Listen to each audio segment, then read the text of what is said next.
Hello everyone, welcome back to the Academy. Thank you very much for joining me on the channel today. This video is all about stopping you hitting it fat. And let's face it, hitting it fat is no fun. Not only because you're potentially going to lose a lot of yardage, but you're probably going to lose a lot of confidence too, especially if it's a regular occurrence.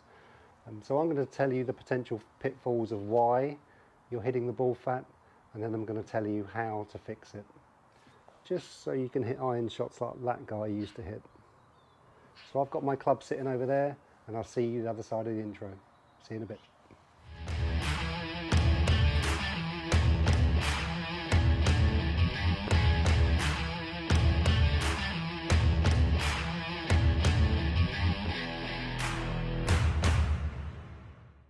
So there are many different ways that causes a fat shot.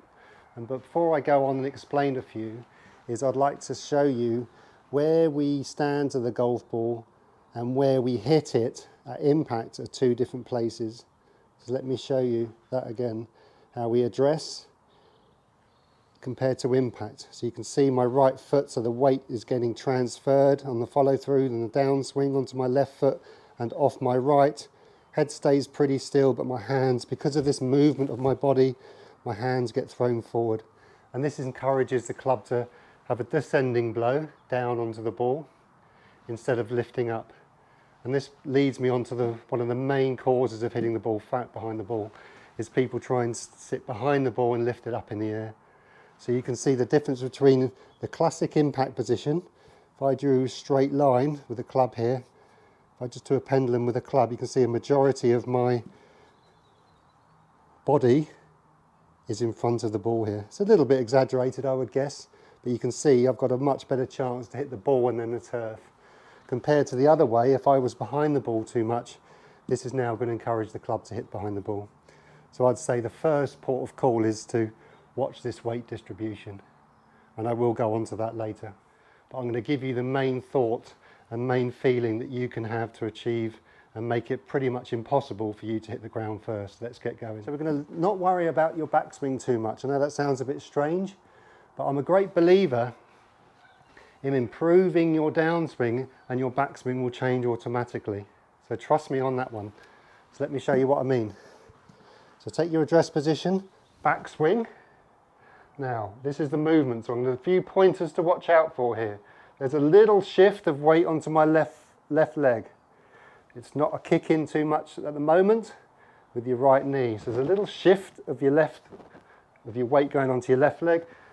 And now, more importantly, my elbow is touching my side and my hand is opposite my right leg and the club is up in the air behind me. The club is not low and out in front of me at this point. So let me show you that again.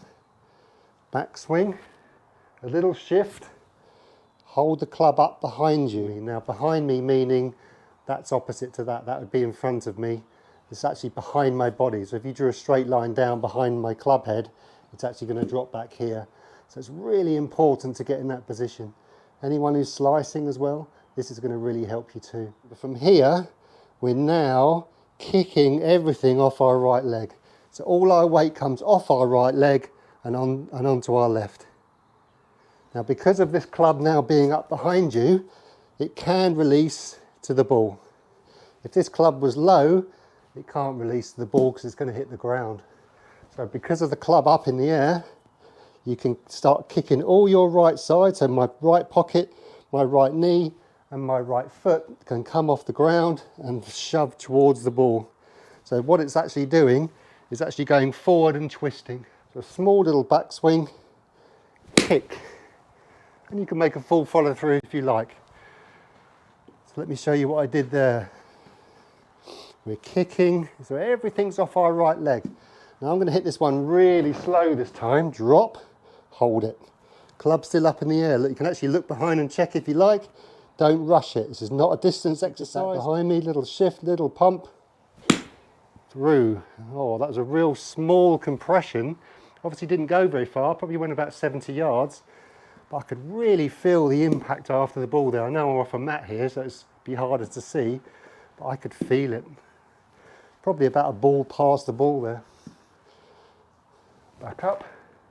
Now whatever backswing you have, you could have a backswing that's like Matthew Wolf, but if you're going to get back into here, doesn't really matter. Your brain will find a way to get here. Vice versa, the opposite, you could be dragging in here, but if you get the club back in here, it doesn't really matter where your backswing is. So many different backswings you see on the professional tour. Backswing, drop in. Wow, so my hands, when I look down, they're pretty much opposite my right foot.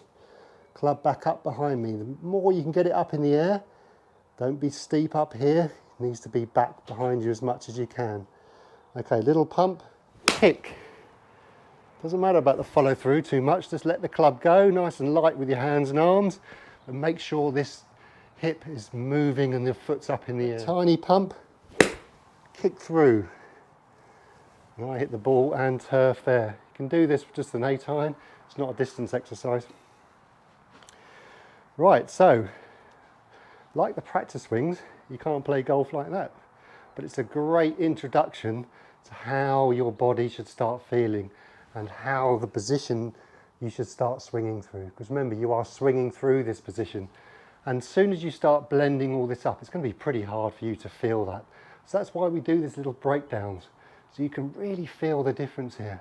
This is really going to improve the structure of your golf swing. There's a little through swing. Look at that little kick I can do. It's a great little exercise that you can do at home. Beautiful. And then as soon as I start kicking, I can see where I'm making contact. It's closer to my left foot, opposite my left foot, there, than it would be if I went that way. So remember, from here, he can still go wrong. He can still rock back and hit the ground before the ball. So remember, you're training your body to twist and hit past the ball. And kick. Okay, 30% everyone. Only because it's new, we're going to train our body. Now don't expect miracles when you slow it down. It's not about trying to create the perfect strike when you're going at slow motion, because it's not about that. Slow motion is training your body to move in a different way. Remember, golf swing's always like a little blend of everything. I always say it's like a dominoes. If you can get the domino in the right position, it's easier for the others to fall in order. And it's the same with here. If you can get your club and your body in the position here, especially your club, and then you move forward and twist, you're going to find it pretty much impossible to hit the ball fat. Okay, we're going to ramp it up a little bit more, so we're going to probably go about normal speed, 70%. Right, really focus on kicking that right knee, kicking the foot up in the air, and kicking the pocket past. Right, let's go for it. Wish me luck. Drop, little shift. Watch the shift of my left pocket. Look at that movement of my left pocket now. At the same time, I'm dropping my hands and arms in front of me, and the club's behind me. Right elbow is touching my side here. Really kind of angled up. Look how high. You can try and make it as high as you can. And then through, kicking through.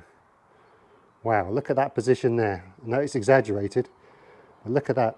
I've got hardly any of my body behind the ball there.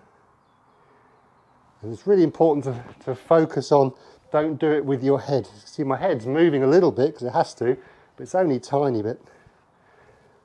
And you can do this little exercise here, little pump exercise. Be very careful not to throw the club on the outside.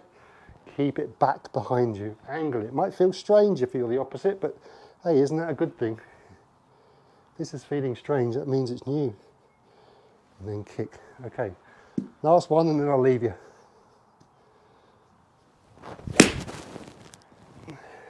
Pretty compressed that for an old boy.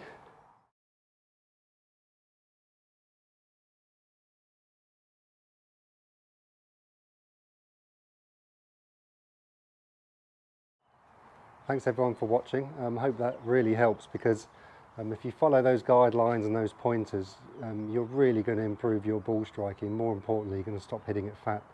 But be very careful with any drills you do. Make sure you do them properly. So I'd encourage you to potentially look at that video, maybe write some pointers down, and then go over to the range and have a purpose to practice, because all you're focusing on is not hitting the ball fat for the moment. And that's all I would say. Don't try and expect miracles straight away, but what this video is all about is for you to hit the ground after the ball and not before it. One little tip, because if you're really finding it hard to getting that position just before the ball, if you're finding it hard for the club to be up in the air, just watch the video of how you should grip the club, because that would really help with the hinging of the club too. So that's something to watch out for. That's only if you're having trouble to get in that position, if your wrist actually can't get there. So just watch out for that grip video, that could help you too. So until the next time, good luck with everything. I really hope it helps, and good golfing. I'll see you soon.